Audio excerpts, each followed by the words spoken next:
야고보서 4장 1절로 10절까지 말씀입니다. 신약성경 374페이지 야고보서 4장 1절로 10절까지 말씀입니다.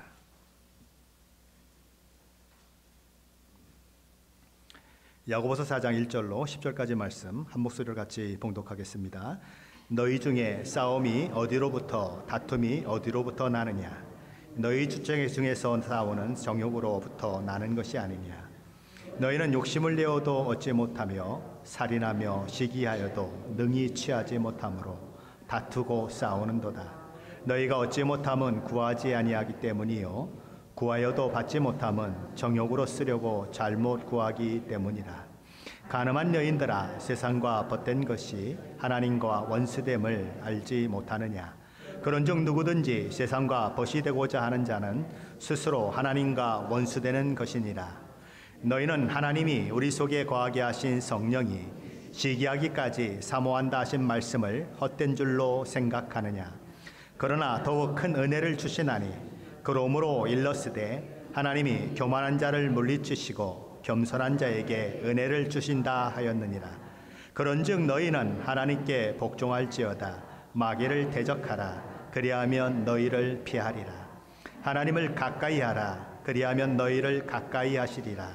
죄인들아, 손을 깨끗이 하라. 두 마음을 품은 자들아, 마음을 성결하게 하라. 슬퍼하며 애통하며 울지어다. 너희 웃음을 애통으로, 너희 즐거움을 근심으로 바꿀지어다. 주 앞에서 낮추라. 그리하면 주께서 너희를 높이시리라. 아멘. 야고보서는 오늘 본문 1절에서 독자들에게 이런 질문을 던지고 있습니다. 너희 중에 싸움이 어디로부터, 다툼이 어디로부터 나느냐? 땅의 지혜, 세상의 지혜가 만들어내는 그 시기와 다툼이 어디로부터 만들어지느냐 묻고 있는 것입니다.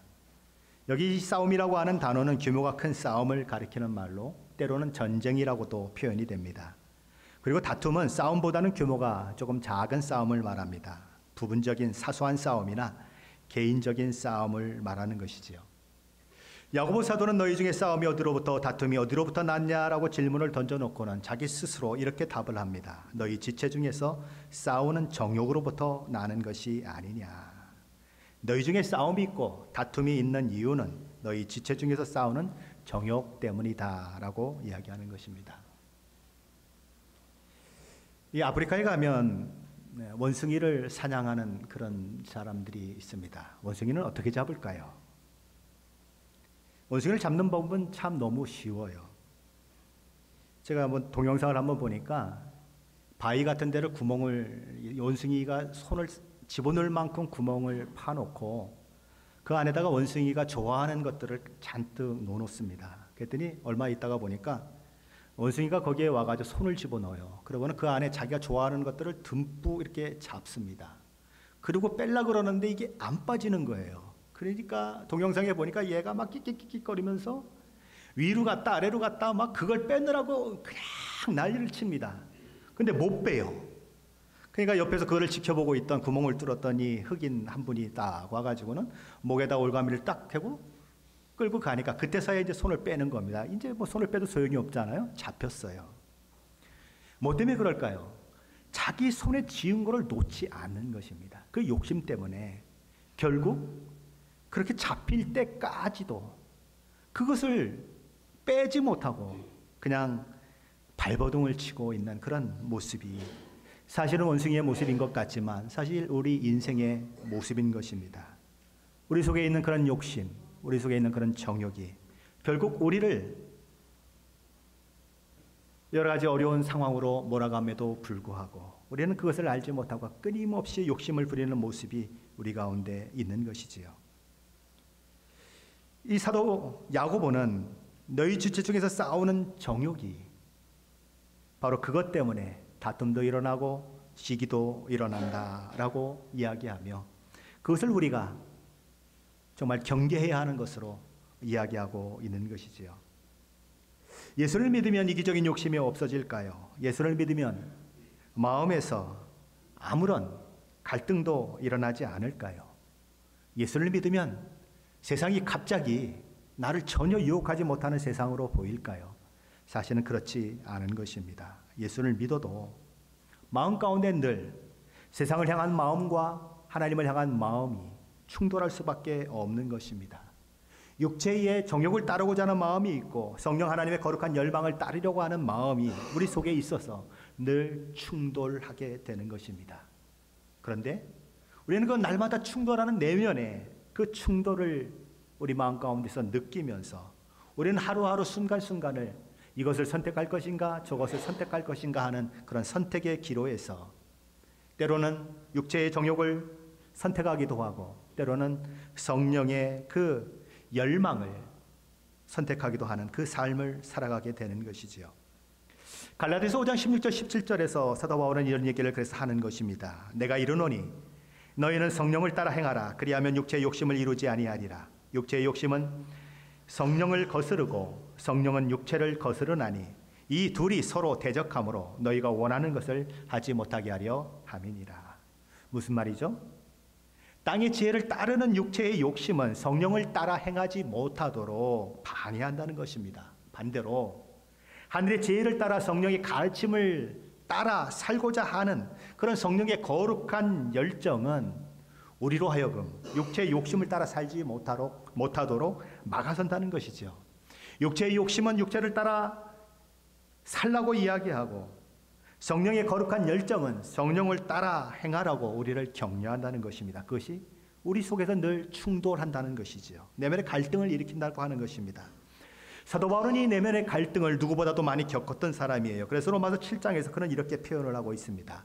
21절로 24절 말씀이죠. 그러므로 내가 한 법을 깨달았노니 곧 선을 행하기 원하는 나에게 악이 함께 있는 것이로다. 내 속사람으로는 하나님의 법을 즐거워하되 내 지체 속에서 한 다른 법이 내 마음의 법과 싸워 내 지체 속에 있는 죄의 법으로 나를 사로잡는 것을 보는도다. 오라 나는 곤고한 사람이로다. 이 사망의 몸에서 누가 나를 건져내랴. 우리 주 예수 그리스도를 믿어서 죄사함 받고 하나님의 자녀가 되고 새 사람이 되었지만 그 속에 무엇이 있는가? 늘 이런 내적 갈등이 있다는 것입니다. 구원받아 하나님의 자녀가 되었음에도 불구하고 성령을 따라 하나님의 뜻을 행할 것인가 아니면 내 속에 있는 정욕의 욕망을 따라서 육체의 욕심대로 행할 것인가 하는 이런 충돌이 늘 일어날 수밖에 없다는 것이지요. 만일 이 충돌이 우리 내적으로 없다면 그것은 우리가 믿음에 들어서지 못했다고 하는 증거인 것입니다. 예수를 믿으면 반드시 내 속에서 이런 충돌이 일어날 수밖에 없는 것입니다. 그래서 내 속에 있는 그런 정욕의 욕심이 성령의 거룩한 열망을 눌러버리고 이기게 되면 어떤 일들이 일어납니까? 나를 통해서 시기와 다툼 그런 것들을 만들어내는 일들이 일어나고 인간 관계가 붕괴되는 그 일들을 만들어낸다는 것이죠. 여기 정욕이라고 하는 것은 물질적인 것, 감각적인 기쁨을 추구하는 것, 성적 쾌락에 대한 욕구, 자기 만족에 대한 갈망을 추구하는 것들을 말하는 것입니다. 그것을 따르게 되면 성령의 거룩한 열망은 무시되는 것입니다. 그렇게 되면 성령이 우리 안에서 맺기를 원했던 성령의 열매들은 나와 상관이 없는 것이 되고 오히려 육체의 욕심을 따라 나타나는 온갖 더럽고 추악한 열매들이 우리를 통해서 나타날 수밖에 없다라고 하는 것이 오늘 성경의 이야기인 것입니다. 야고보서는 육체의 욕심을 따라 살고자 하는 정욕이 결국 성도와 성도 간의 싸움을 일으키는 원인이요 다툼을 만들어내는 원인이라고 말씀하는 것입니다. 싸움과 다툼은 우리 안에 있는 이기적인 욕망을 따르게 됨으로써 나타난다고 하는 것이지요. 그래서 오늘 본문 2절 상반절 말씀은 이런 경고의 말씀을 우리에게 들려주는 것입니다. 너희는 욕심을 내어도 얻지 못하며 살인하며 시기하여도 능히 취하지 못함으로 다투고 싸우는도다. 사람들은 자신이 가질 만큼 가졌는데 더 많은 것을 가지려고 하는 그런 욕망에 자주 사로잡힙니다. 세계의 모든 부자들을 붙잡고 물어보면 어떤 질문을 해보면요, 당신이 이거 지금까지 벌은 걸로 당신이 가진 걸로 만족하느냐고 물어보면 아무도 만족한다고 하는 사람이 없어요. 더 있어야 된다고 생각하는 것입니다. 그게 우리의 마음인 거예요. 자, 그런데 내가 가지고 싶다고 해서 가져지지 않고 내가 취하고 싶다고 해서 취해지지 않는 것이 우리 현실인 것입니다. 나는 이런 생각을 가지고 있는데 그것이 실제 내 것이 되지 않는 것입니다. 나는 욕심을 내고 있는데 실제 내가 그것을 소유하지 못하는 그런 일들이 일어나게 되면, 자, 그런데 다른 사람은 그 모든 것들을 다 가지고 있는 그런 모습을 보게 되는 거죠. 그렇게 되면 우리 속에서 시기와 질투가 그렇게 올라오게 되는 것입니다. 가지고 싶은데 나는 가질 수 없고, 다른 사람을 보니까 내가 가지지 못한 모든 것들을 다 가지고 있는 것을 보게 되면 시기와 질투가 올라오게 되고, 그래서 어떻게 합니까? 그 가진 자들의 것을 빼앗으려고 하는 그런 마음들이 우리 인간에게 생기는 것이지요. 그러다 보니까 어떻게 해요? 다투고 싸우는 것입니다. 도둑질하고 사기치고 사람을 죽이는 끔찍한 일들이 발생하는 것이지요. 우리는 신문지장에서 이런 이야기들을 많이 봅니다. 보험금 때문에 아내를 살해하는 사람이 있는가 하면 남편을 죽이는 사람도 있습니다. 심지어 부모를 죽이는 사람도 있고 친구를 죽이는 사람도 있어요. 다 욕심의 결과인 것입니다. 그러게 야고보 사도는 우리에게 이런 경고의 말씀을 전해주고 있는 거지요. 여러분은 욕심을 내다가 얻지 못하면 살인을 하고, 남을 시기하다가 뜻을 이루지 못하면 싸우고 분쟁을 일으킵니다. 그러니 욕심은 믿는 자에게 마땅치 않은 것이다 라고 이야기하는 거지요. 이런 경고 이후에 야고보 사도는 2절 하반절과 3절 말씀에서 이런 말씀을 하고 있습니다. 너희가 얻지 못하면 구하지 아니하기 때문이요, 구하여도 받지 못하면 정욕으로 쓰려고 잘못 구하기 때문이라. 이 말씀은 자주 기도에 대한 말씀을 전할 때에 황금률과 같이 기도의 비법처럼 그렇게 이야기되는 본문이기도 합니다. 기도가 응답되지 않는 이유가 무엇입니까? 첫째는 기도하지 않기 때문입니다. 둘째는 정욕으로 쓰려고 잘못 구하기 때문입니다. 그러면서 이 말씀을 기도의 원칙으로 삼고 하나님 앞에 내가 구한 것을 얻는 비법처럼 그렇게 가르침이 행해지고 있지만, 야고보 사도가 이 본문에서 정말 강조하고 싶은 것은 그런 메시지가 아닌 것입니다. 야고보의 이 말씀은 응답받는 기도에 초점을 두고 있는 것이 아니고, 응답받는 기도의 비결을 우리에게 이야기하고 있는 것이 아닌 것입니다. 만약에 응답받는 기도에 초점을 맞추게 되면 그것이 어디로 잘못 흘러갈 수 있습니까? 내가 하나님께로부터 얻어내는 비법, 그렇죠? 이렇게만 하면 내 모든 것들을 하나님께로부터 얻어낼 수 있다라고 하는 그런 비법으로 흐를 수 있는 것입니다. 야고보가 얘기하고 싶은 내용은 그 내용이 아니라는 거예요. 야고보는 응답받는 기도의 비밀을 가르쳐주는 데 목적을 두고 있는 것이 아니고, 하나님 앞에서 가져야 할 우리 마음의 태도에 그것이 얼마나 중요한가를 가르치고자 하는 데에 목적을 두고 있다는 것입니다.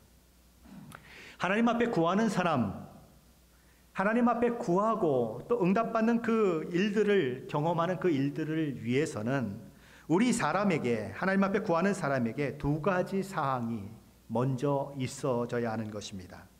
첫 번째는 무엇이 있어야 되냐 하면, 하나님께서 살아계신 하나님이시요, 또 모든 것이 가능하신 전능하신 하나님을 믿는 믿음이 우리에게 있어야 하는 것입니다. 또한 우리가 기도할 때에, 우리가 구할 때에 하나님은 응답하시는 하나님이라고 하는 믿음이 전제되어야만 된다고 하는 것이죠. 그럴 때만 우리는 비로소 하나님 앞에 구할 수 있게 되는 것입니다. 만약에 한번 생각해 보십시오. 하나님이 살아계시지도 않는다면 어떻게 구할 수가 있겠어요? 하나님이 살아계시긴 한데 능력이 없으신 분이라면 뭘 구하겠습니까? 아니, 하나님이 살아계시고 하나님이 능력이 있으시다고 하더라도 우리의 간구에 전혀 관심이 없고 들어줄 의사가 없으신 분이라면 우리의 간구, 우리의 구함, 우리의 기도는 허공을 치는 메아리에 불과하지 않겠습니까?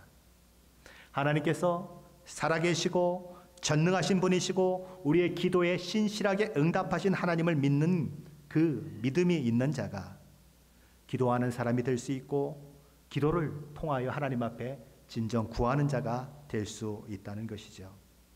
기도하는 자에게 있어야 할 두 번째 그런 필요들은 무엇일까요? 그것은 우리 자신의 궁핍함을 인정해야 한다는 것입니다. 아무런 부족도 아무런 궁핍도 느끼지 못한다면 하나님을 찾을 이유도 없고 하나님 앞에 기도해야 할 이유도 없게 되는 것이죠.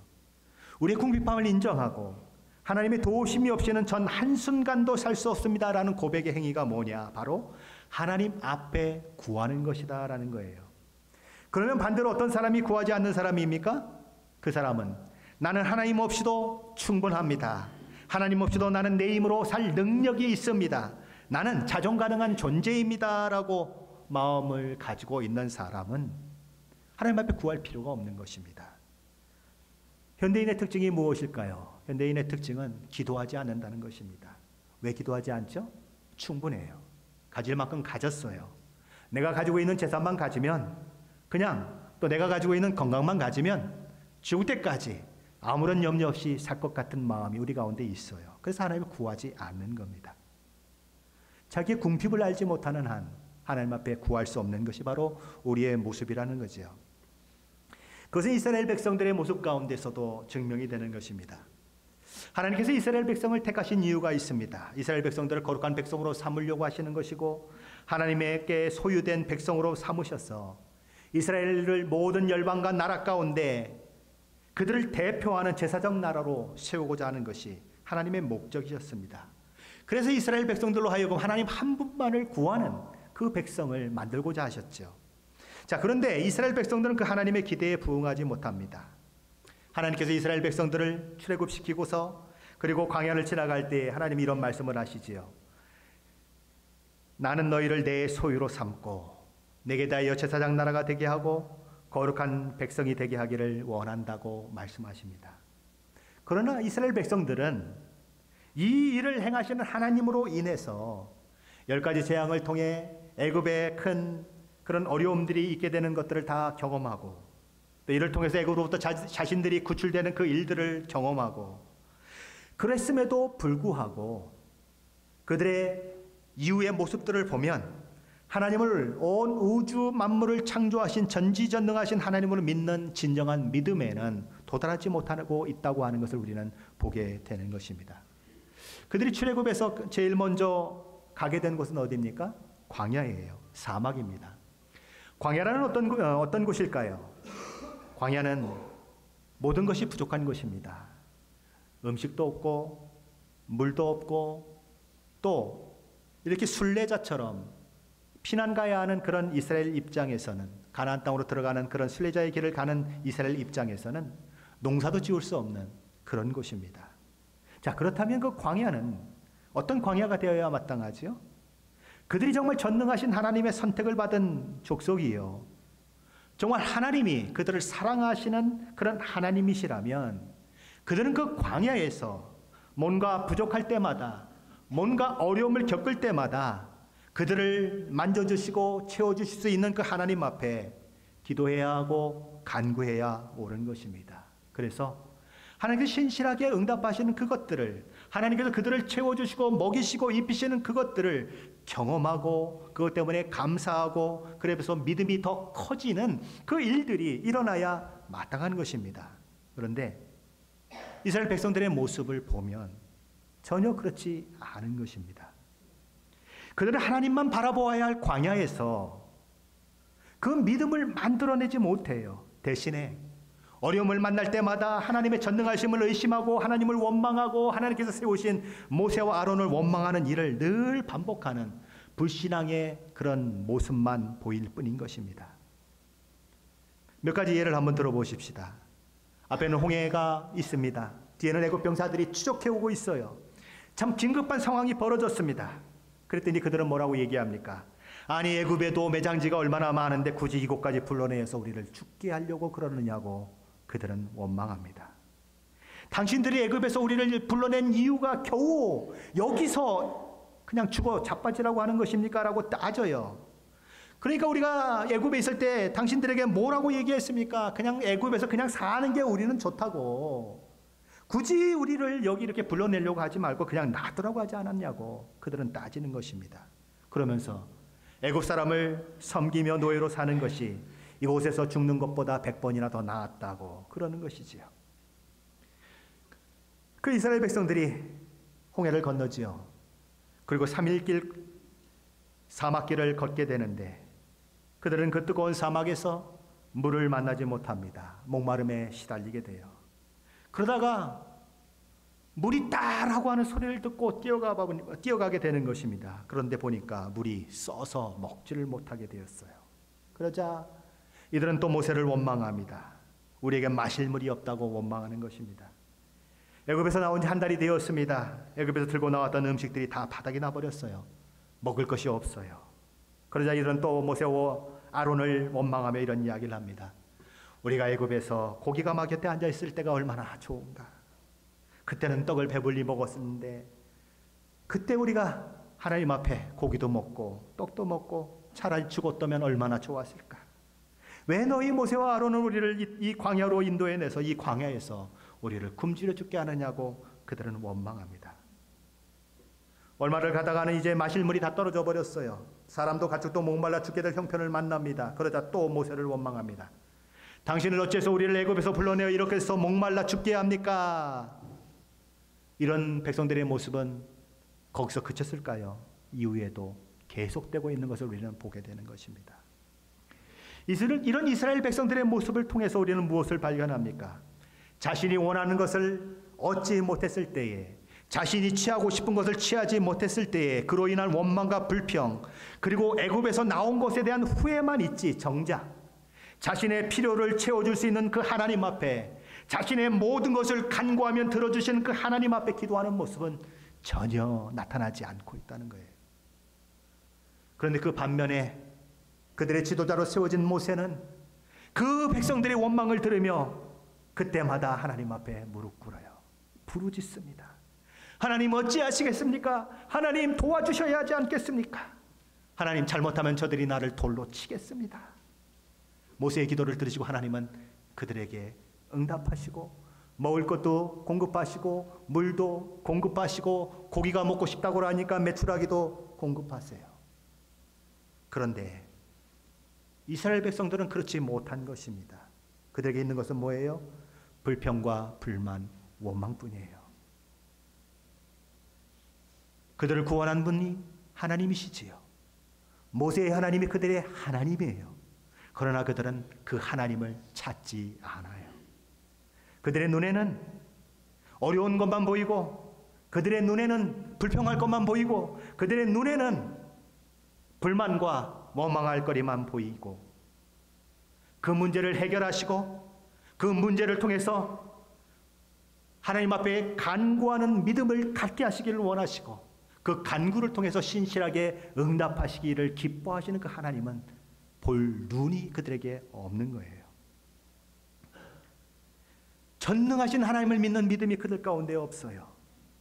그들 애굽에서 구해내서 가나안 땅까지 인도하시겠다고 약속하셨던 그 하나님의 약속의 말씀을 믿는 믿음이 그들 가운데 없는 것입니다. 그러니까 그냥 틈만 나면 하나님을 원망하고 지도자로 세워졌던 모세와 아론을 원망하고 기도는 전혀 하지 않는 모습들이 나타나는 것입니다. 하나님을 믿는 믿음이 없으니 어떻게 구할 수 있겠습니까? 하나님께 구한다고 하는 것은 그 사람이 믿음의 사람이라는 거예요. 왜 구합니까? 하나님이 채워줄 수 있는 전능한 능력의 하나님이심을 믿기 때문에 기도하는 거예요. 내가 나를 채울 수 없을 때 하나님 앞에 기도하면 하나님이 들어주신다는 그 믿음 때문에 기도하는데 이스라엘 백성 가운데는 그 믿음이 없었다는 것입니다. 하나님은 전능하신 하나님이시고 나를 사랑하시는 하나님이시고 나를 위해 가장 좋은 것을 주시기를 기뻐하시는 하나님입니다. 그 믿음이 있을 때 우리는 구할 수 있어요. 그러면 구하는 우리에게 하나님은 우리의 소원을 만족해 주시겠다고 약속하시는 것입니다. 이스라엘 모습은 또 어떤 모습을 보였을까요? 그들은 그 광야에서 40여 년을 방황하며 많은 일들을 겪습니다. 가나안 땅에 들어가는 그 일들을 놓고 자기들끼리 서로 다투다가 결국은 20세 이상 장정들은 하나도 가나안 땅에 들어가지 못하고 나머지 백성들 그들만 가나안 땅에 들어가지요. 가나안 땅에서도 수많은 일들이 일어납니다. 우상을 섬기고 이방신을 섬기다가 하나님 앞에 매를 받고 그래서 다른 나라 백성들에게 지배를 받는 그 일들을 경험하다가 또 하나님 앞에 엎어지면 하나님이 구원하시고 구원하셔서 평화가 있으면 다시 넘어지고 또 핍박을 받고 그런 일들이 마치 다람쥐 쳇바퀴 돌듯이 많은 일들을 하게 되죠. 그리고 수백 년이 흘러갑니다. 그리고 전국에는 왕이 통치하는 이스라엘이라고 하는 나라를 세우게 되죠. 그래서 다윗이라고 하는 놀라운 왕도 거기에 만들어지고 솔로몬이라고 하는 그 귀한 왕도 세워지는 그 일들이 일어납니다. 그러면서 이스라엘은 국가로서의 면모를 갖추고 모든 나라들이 부러워할 만한 그런 나라로 그렇게 성장해 가지요. 자, 그런데 이 이스라엘 국가가 나중에 보면 철저히 파괴되는 것을 보게 되는 것입니다. 철저히 망합니다. 왜 그렇게 되었을까요? 성경은 간단하게 얘기합니다. 하나님을 버렸기 때문이다. 신명기 32장 15절에 이렇게 말씀합니다. 그런데 여수린이 기름짐의 발로 찼도다. 내가 살찌고 비대하고 윤택함에 자기를 지으신 하나님을 버리고 자기를 구원하신 반석을 없인 여겼도다. 여기 여수린이라고 하는 이 말은 하나님의 사랑을 받아서 의롭다 인정된 이스라엘 백성을 가리키는 말입니다. 하나님께서 그들을 구원하시고 그들에게 복을 주시고 평안한 삶을 누리게 하시고 부하게 하셨더니 그들이 하나님을 어떻게 했다고요? 발로 차 버렸다는 것입니다. 자기를 지으시고 자기를 구원하신 반석 되신 하나님을 없인 여겼다는 것이지요. 그래서 그들은 하나님을 잊어버리는 것입니다. 세상 사람들이 섬기는 신을 섬기는 자들이 되었다는 거지요. 그래서 망하는 것이지요. 가난할 때, 약할 때 하나님을 믿고 하나님을 구하는 그 삶을 살았던 많은 사람들 중에 모든 것이 넉넉해지고 풍부해지면 여수린으로 불려지는 이스라엘이 하나님을 발로 차버리는 것처럼 하나님을 떠나고 하나님을 찾지 않는 사람들이 종종 있습니다. 왜 그럴까요? 마음의 가난함을 잃어버렸기 때문에 그렇습니다. 오늘 이 시대를 살아가는 우리에게 필요한 것은 심령이 가난해지는 거예요. 풍요하고 모든 것이 넉넉하지만 그 모든 것들로 나의 기쁨이 채워지지 않습니다. 그 모든 것들로 나는 만족할 수 없습니다. 하나님 한 분 그분만이 나의 만족입니다라고 하는 고백하는 그런 가난이 내 마음 가운데 없다면 우리는 언제고 하나님을 차버렸던 이스라엘처럼 그런 모습 가운데 있을 수 있다는 것입니다. 마음이 가난해져야 우리는 하나님을 찾고 하나님을 구하게 될 수 있다는 거지요. 그러면 구하는 자에게 주시는 놀라운 복과 은혜를 우리는 누리는 자가 될 수 있습니다. 그런데 야고보 사도는 한 가지를 더 얘기합니다. 구하여도 받지 못하는 경우가 있다는 것입니다. 어떤 경우죠? 마음속에 잘못된 동기에서 비롯된 구함, 마음속에 정욕을 만족시키기에 구하는 그 구함은 하나님께 드려질 것이라고 기대하지 말라는 것입니다. 하나님은 어떤 분이십니까? 하나님은 우리보다 우리를 더 사랑하시는 분이십니다. 믿으십니까? 갓난아이에게 면도칼을 주는 부모는 없어요. 하나님도 마찬가지십니다. 우리에게 도움이 되지 않는 것들을 하나님은 우리가 아무리 간구해도 주실 의향이 없으십니다. 우리를 하나님 앞에 세우는 것은 정말 하나님의 마음을 갖고 기도하는 것입니다. 그런데 우리를 하나님 앞에 세우지 못하는 것은 우리의 정욕대로 구하는 것들이에요. 우리가 정욕대로 하나님 앞에 구하면 만약에 하나님이 그것을 주시면 그것은 우리를 망가뜨리게 되는 것입니다. 우리가 정욕으로 구하는 것들은 우리를 하나님 앞에 세우지도 못하고 하나님의 자녀로서의 그 거룩함을 누리게 하지도 못하고 그야말로 쓰레기 같은 것들입니다. 그것들은 마치 우리가 상한 음식을 먹으면 배탈도 나고 식중독에 걸리게 되어서 건강을 해치게 되는 것처럼 만일 우리의 욕심대로 구한 것이 날마다 응답이 된다면 그것은 우리의 영적 건강을 해치게 되는 거지요. 하나님은 그것을 아세요. 그러니까 우리가 정욕을 만족시키기 위해서 구하는 그 구함에 응답하지 않으시는 거예요. 하나님께서는 탐욕을 추구하는 것을 목표로 하는 기도에는 응답하지 않으신다. 이 사도 야고보가 우리에게 이야기해 주는 것이죠. 자, 사도 야고보는 이제 이런 얘기를 하면서 4절 말씀에서 가늠한 여인들에 대한 이야기를 합니다. 우리 4절 말씀 같이 보십니다. 가늠한 여인들아, 세상과 벗된 것이 하나님과 원수됨을 알지 못하느냐? 그런즉 누구든지 세상과 벗이 되고자 하는 자는 스스로 하나님과 원수되는 것이니라. 야고보 사도는 여기서 가늠한 여인들아라고 부르고 있습니다. 예수를 믿는 사람들은 예수님과 영적으로 하나 된 사람들이에요.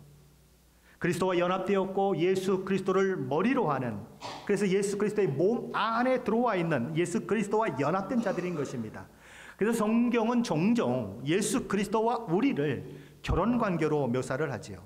그리스도는 우리의 남편이고 믿는 자는 그분의 신부된 자들로 묘사합니다.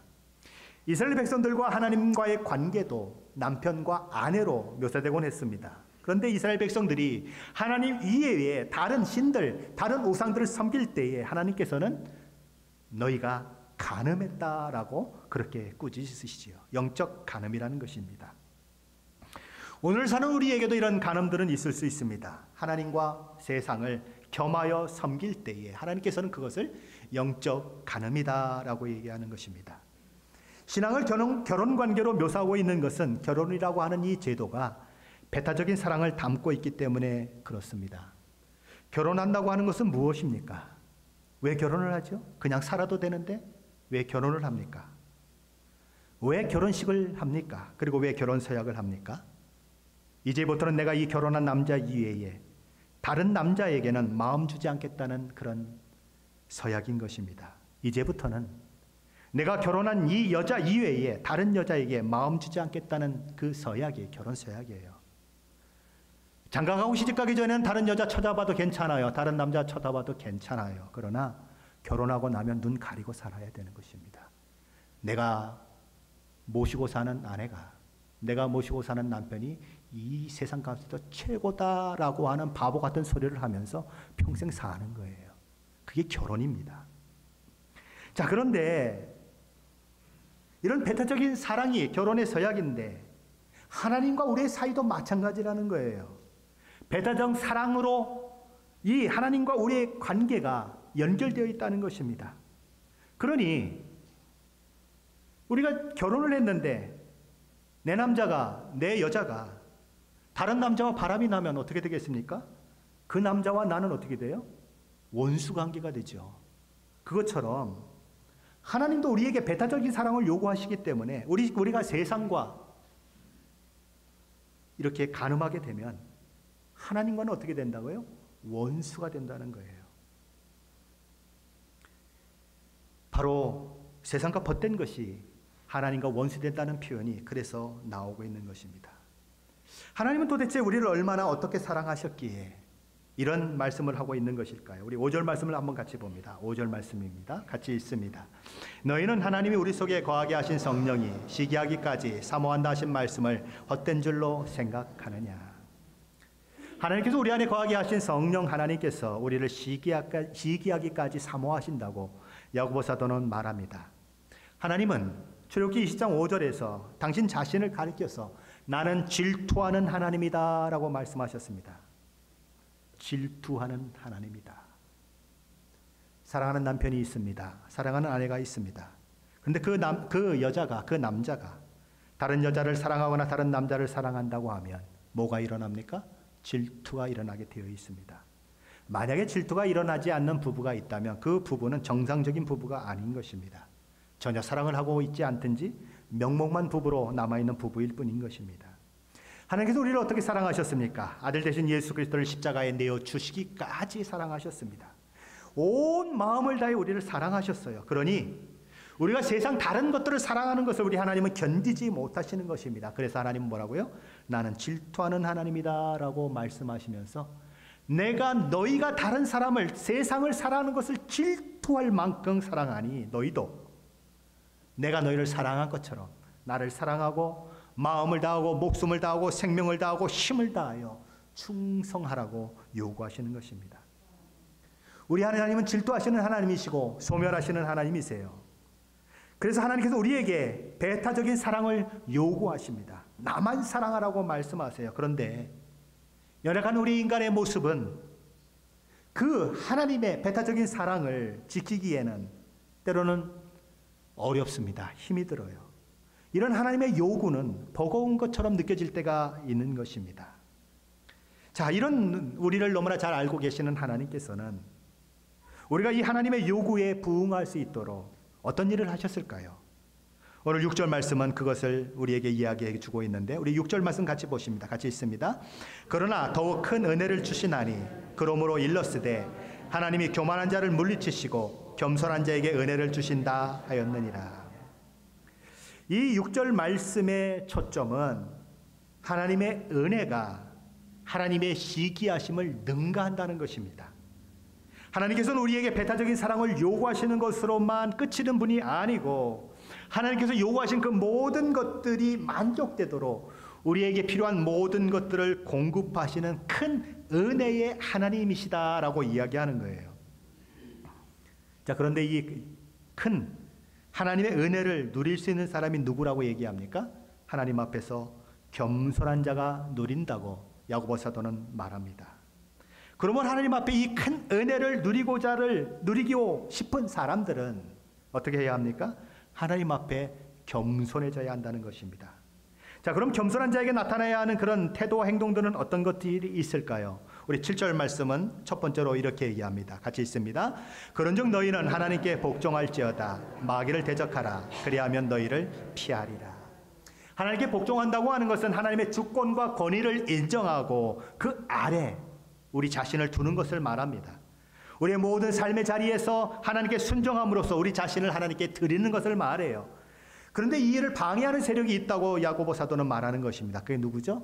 마귀예요. 마귀의 가장 주된 목표는 무엇일까요? 하나님과 인간 사이를 분리시키는 것입니다. 우리로 하여금 하나님의 말씀과 명령에 불순종하도록 만들어서 하나님과 멀어지고 하나님께서 순종하는 자에게 주시는 모든 복과 은혜를 누리지 못하도록 만드는 것이 바로 마귀의 목표인 것입니다. 하나님께 복종하고 살 때 우리는 가장 행복할 수 있도록 하나님이 설계하셨어요. 하나님께 순종하고 살 때에 하나님의 놀라운 복들을 누리고 살 수 있도록 하나님께서는 우리를 설계하셨습니다. 그런데 문제가 무엇입니까? 사탄이 그것을 대적하고 있다는 거예요. 그러니 우리는 어찌해야 합니까? 야고보 사도는 말하는 것입니다. 마귀를 대적해라. 그럼 우리는 이런 질문이 던져지게 되는 것이죠. 아니, 우리 같이 연약한 인간은 마귀를 대적할 만큼 그런 능력을 가지고 있지 않는데, 그런 힘을 가지고 있지 않는데 내가 마귀를 대적한다고 뭐가 달라지겠습니까? 인간에 불과한 우리가 마귀의 모든 괴계를 물리치고 승리할 수 있다는 얘기입니까? 라고 하는 질문을 할 수 있는데 야고보 사도는 단호히 말하는 것입니다. 너희가 마귀를 대적하면 사탄은 너희를 피하리라.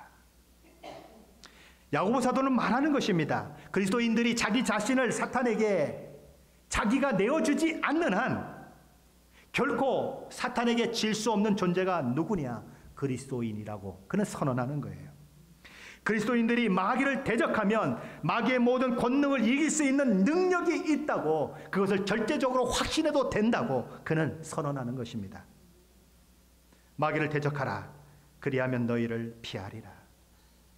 이 말씀을 믿음으로 받으시기 바랍니다.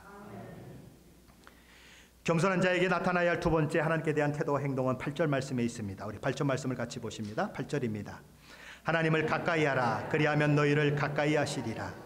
죄인들아 손을 깨끗이 하라. 두 마음을 품은 자들아 마음을 성결하게 하라. 하나님 우리와 가까이 있기를 원하시는 분이세요.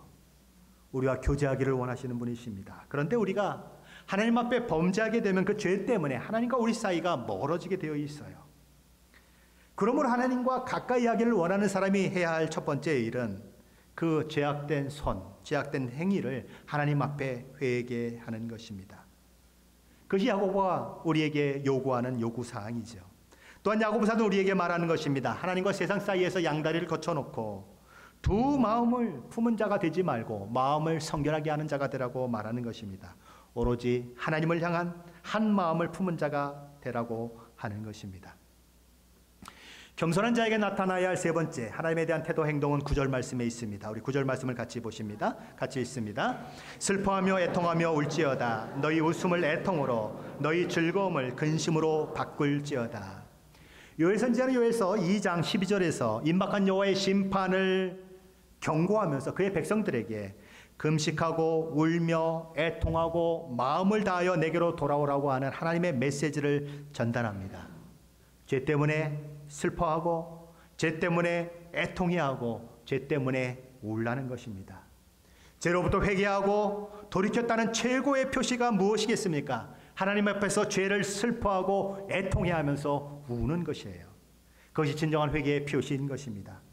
야고보 사도는 죄에 빠져서 일시적 기쁨을 누릴 수 있지만 그것으로부터 벗어나서 죄를 슬퍼하고 회개함으로 하나님께 돌이키라고 권면하는 것입니다.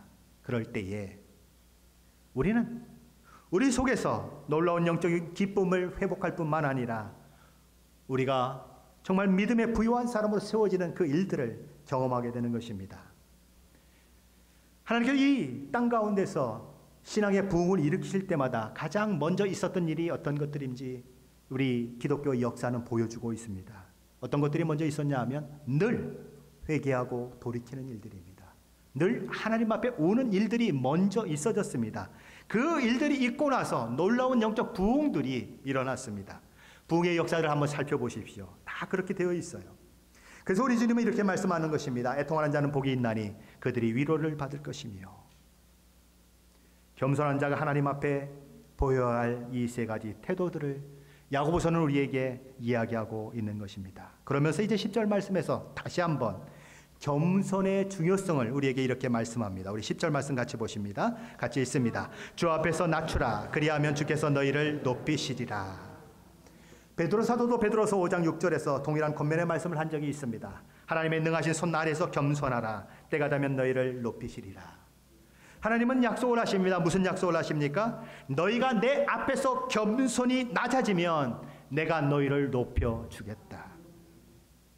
그러니 내가 내 욕심을 따라서 내가 높아지겠다, 내가 다른 사람보다 더 높은 사람이 되겠다 애쓰지 말고 하나님이 높여주시는 그것을 바라보고 하나님 앞에 겸손히 자기를 낮추라는 것입니다. 너희가 내 앞에서 겸손히 낮아지면 내가 너희를 높이리라. 하나님의 약속인 거예요. 근데 육체의 정욕을 따라 행하기 원하는 그 육체의 욕심은 그것을 거부하는 것입니다.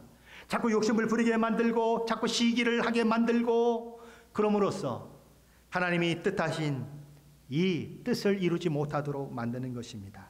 그런데 그렇게 살면 얻을 것 같고 그렇게 살면 취할 것 같지만 욕심을 내면 낼수록 더 부유해지고 더 만족을 느끼고 더 행복해질 것 같지만 사실은 그렇게 하면 할수록 더 배고파지고 더 만족도 모르는 삶이 주어지고 더 행복도 모르는 삶이 주어진다는 것이지요. 그래서 하나님께서는 너희를 내 앞에서 낮추는 사람이 되라고 말씀하는 것입니다. 그러면 하나님께서 은혜를 베풀어 주실 것이고 하나님이 주시는 그 은혜는 참된 만족과 참된 기쁨과 정말 인생의 모든 행복을 느끼게 하는 그런 것을 얻게 할 것이다 라고 말씀하는 것입니다. 하나님께서는 겸손한 자에게 은혜를 베푸시기를 기뻐하시는 분이십니다. 겸손은 자신의 영적 가난함을 깨닫는 것이고 하나님이 도우심이 없이는 소망이 없는 자임을 인정하는 것입니다.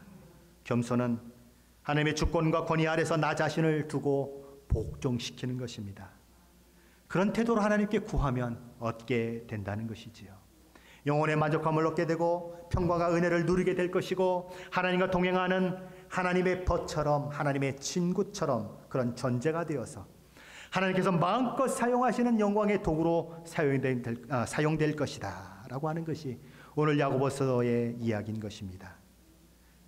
하나님께서 높여주심으로 인해서 놀라운 영적 권위가 생겨나게 되는 것이지요.